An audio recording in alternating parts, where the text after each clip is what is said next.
I never thought I'd find myself in such a delicate situation, to put it mildly, and yet here I am, sitting in our living room next to my husband Greg, with three guys sitting across from us. Guys he had invited himself. My heart was pounding, and a wave of confusion and fear washed over me. Greg, on the other hand, was calm, too calm. He had planned it all, and I only realized when it was too late to do anything about it. The boys, barely in their 20s, stood awkwardly by the door, clearly unsure why they had been dragged here, though curiosity was evident in their eyes. Greg had always been the adventurous type, pushing boundaries was his thing. But this was too much. "Just trust me," he whispered that morning when I expressed my doubts about his latest brilliant idea. "It'll be fine. You'll see. We'll just relax. Nothing serious, I promise." But now, standing here in my simple dress, feeling the weight of his words, the situation didn't feel light at all. Greg took a deep breath and smiled reassuringly, but it didn't help. The lump in my throat wouldn't go away. "Boys, this is my wife Claire," he introduced me as if we were having guests over for dinner. "Claire, this is Jake, Eric and Matt." I nodded politely, though my voice trembled slightly as I greeted them. Their youthful energy filled the room, and although they were polite, their presence made me uneasy. Greg kept insisting that this was just an experiment, a fun little game, but I wasn't sure what his real intentions were. "We're all just here to relax," Greg said, clapping his hands. "No pressure, no expectations." He looked at me, silently urging me to go along with whatever came next. My mouth went dry, but I trusted him, or at least I wanted to. Jake, Eric and Matt exchanged nervous glances, clearly not understanding what was going on either. I began to wonder, what had Greg told them? Did they know that this was all his idea? Did they think I'd willingly go along with this strange fantasy of his? Greg poured drinks for everyone and handed me a glass. His fingers brushed against mine, which should have been reassuring, but I saw the excitement in his eyes and it scared me. This wasn't about me, I realized. It was about him, about his strange need to prove something, to push the boundaries of our relationship. The boys sat down and Greg gestured for me to join them on the couch. I hesitated, but finally sat down on the edge. My mind was spinning, trying to make sense of it all. They started with small talk, asking me about my life, my interests, my marriage to Greg. I answered as politely as I could, but the tension in the air was heavy. Every look, every word felt loaded with unspoken meaning. When Greg leaned back on the couch with a satisfied smile, I realized this was only the beginning. Time passed, and the atmosphere grew increasingly tense. Even though no one said anything directly, I felt this unspoken pressure to play along with whatever Greg had planned. Jake, Eric and Matt tried to draw me into the conversation, but I could see them looking nervously at Greg, waiting for some kind of signal. Greg sat in his chair, sipping his drink, looking completely at ease. "Why don't we go outside?" he suggested, nodding towards the patio doors. "It's a nice night, and I think we could all use some fresh air." My heart sank. I didn't want to go outside, where the dim light and seclusion would make the atmosphere even more intimate, but I felt trapped, as if there was an unspoken expectation that I follow. I glanced at Greg, hoping he'd sense my unease, but he didn't seem to notice. He was already getting up. The boys followed him out onto the terrace and I followed, feeling like I had no choice. The cool night air touched my skin as we stepped outside. The stars twinkled in the sky, a stark contrast to the heavy feeling in my chest. Greg motioned for everyone to sit around the fire, and I reluctantly sat down, trying not to look at anyone. The fire crackled merrily. Greg began to talk about the importance of trust in relationships. "Trust is everything," he said, looking at me. "And sometimes, to really trust someone, you have to step out of your comfort zone, push the boundaries a little bit." His words hung in the air, and I realized he wasn't just talking about the two of us. The boys seemed to pick up on it too. Jake, who had been the quietest so far, cleared his throat and leaned forward slightly. So, what exactly did you have in mind for tonight, Greg? He asked carefully, lowering his voice. Greg smiled, still looking at me. I think Claire needs to loosen up a bit, he said casually, as if stating an obvious fact. She's always been a bit reserved, a bit shy, and I thought tonight would be a good opportunity for her to relax, to feel freer. His words made my stomach clench. This wasn't what I had signed up for. I had agreed to something harmless, something playful. But here I was, sitting under the stars with three strangers looking at me expectantly. I felt exposed, vulnerable. I could feel Greg's eyes on me, waiting for my answer. Eric shifted nervously in his seat, glancing between Greg and me. I'm not sure we should be pushing her into this, he began, but Greg cut him off. Relax, Greg said, still smiling. It's all just for fun. Claire knows that, don't you, darling? His question hung in the air, and I couldn't find the words to answer it.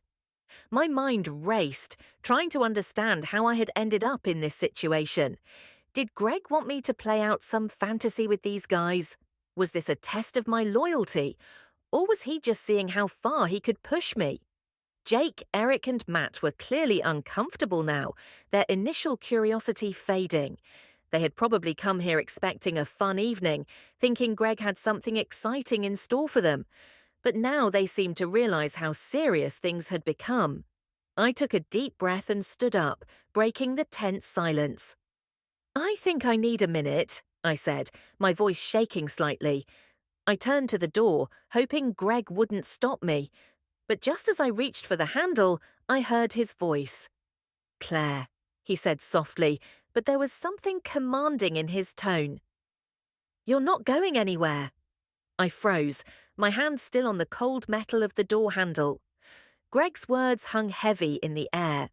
My heart was pounding, and for a moment I wanted to just run, to open the door and escape back into the house, away from the suffocating tension.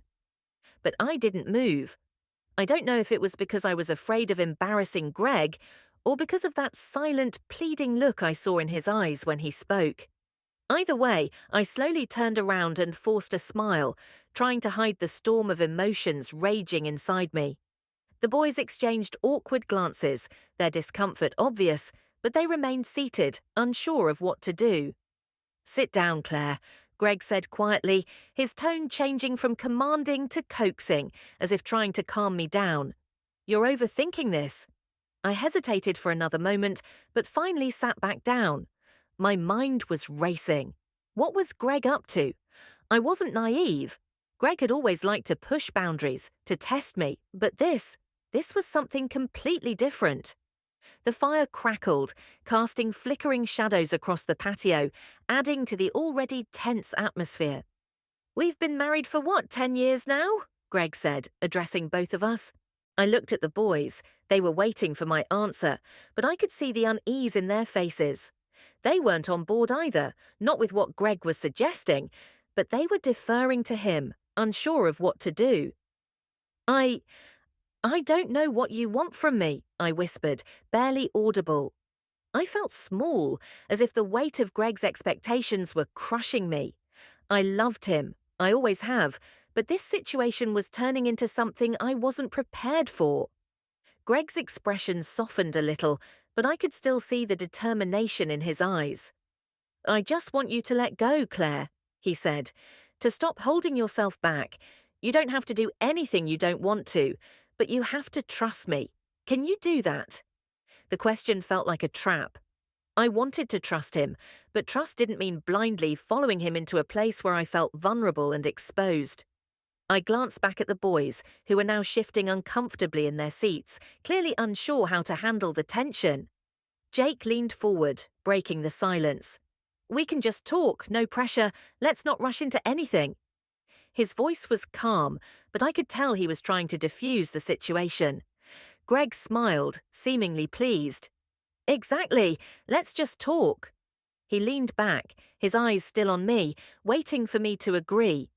But inside I was beginning to realize that this wasn't just about talking, at least not for Greg. I sat there, feeling the weight of everyone's eyes on me, The crackling of the fire seemed to reflect the tension in the air, as if the flames themselves reflected the pressure I was under. Greg's words echoed in my head.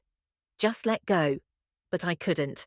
I wasn't ready for what he was about to turn this evening into, and the more I thought about it, the clearer it became. It wasn't about me. It never was. Jake, Eric, and Matt exchanged uncomfortable glances, clearly sensing my discomfort. They hadn't expected this turn of events, and it seemed they were looking for a way out, just as I was. Jake cleared his throat, trying once again to break the heavy silence. Look, Claire, if you're not comfortable, we can just call it a day. No hard feelings. His words felt like a lifeline, and I wanted so much to grab onto it. But Greg's eyes were fixed on me, his expression calm but insistent, as if he was waiting for me to make a decision that would define our relationship from now on. He had never pushed me like this before, and now I was standing on the edge of something I didn't want to fall into. I think it's a good idea, I finally said, my voice trembling but firm enough. I'm uncomfortable, Greg. I agreed to try something new, but this isn't what I expected. Greg's face hardened for a moment, a flash of disappointment crossing his expression. He took a deep breath, as if trying to control his emotions, then slowly nodded. I understand, he said, but his tone was cold. I just thought you might want to step out of your comfort zone for once. I jumped at his words. He wasn't just disappointed, he was hurt. But I couldn't let him manipulate me. Greg, I've always trusted you, but this isn't right. I can't just pretend to enjoy this because you want me to. The three boys, sensing that the night was coming to an end, slowly stood up. Jake gave me a sympathetic look as he put his glass down on the table. We didn't mean to cause any tension, he said quietly, turning to me. I hope you can work things out. Eric and Matt echoed his sentiment, apologizing for the awkward situation they had inadvertently become a part of. They gathered their things, nodding politely to Greg before heading for the door, clearly eager to leave. As the door closed behind them, the house fell silent. Greg stood by the fire, staring into the flames, his jaw clenched. I looked at him, not knowing what to say. Part of me felt guilty for not going along with his plan, but a stronger part of me knew I had done the right thing. Finally, Greg spoke, his voice calm but full of disappointment. I thought you wanted more, that you wanted excitement. You've been saying for months how bored you were, how tired of the routine. I just wanted to give you something different. I sighed and moved closer to him, keeping a little distance. I do want change, Greg, I said gently, but not like this. This wasn't for us. It was for you. You were testing me, seeing how far I'd go, and that's not the kind of trust I want in our marriage. He didn't answer immediately, his eyes still fixed on the fire. I could see the thoughts running through his mind, disappointment slowly giving way to understanding. He took a deep breath and finally looked at me. Maybe I went too far, he admitted, his voice softer now. I was just trying to shake things up between us, not realizing how much pressure I was putting on you. Relief washed over me as I heard those words. It's okay to want change, Greg, I said gently, but we have to do it together, not like this, not by bringing other people into it. We need to communicate better, find out what we both want without crossing boundaries that make one of us uncomfortable. He nodded, the tension in his shoulders finally easing. You're right, he said quietly. I pushed too hard. I'm sorry, Claire. For the first time that night, I felt a sense of peace. It wasn't a perfect solution, but it was a start. Greg and I still had a lot to talk about, a lot to work out, but at least for now we were back on the same page. I reached out and took his hand, knowing that tonight would change our relationship. But in the end, maybe it would be for the better.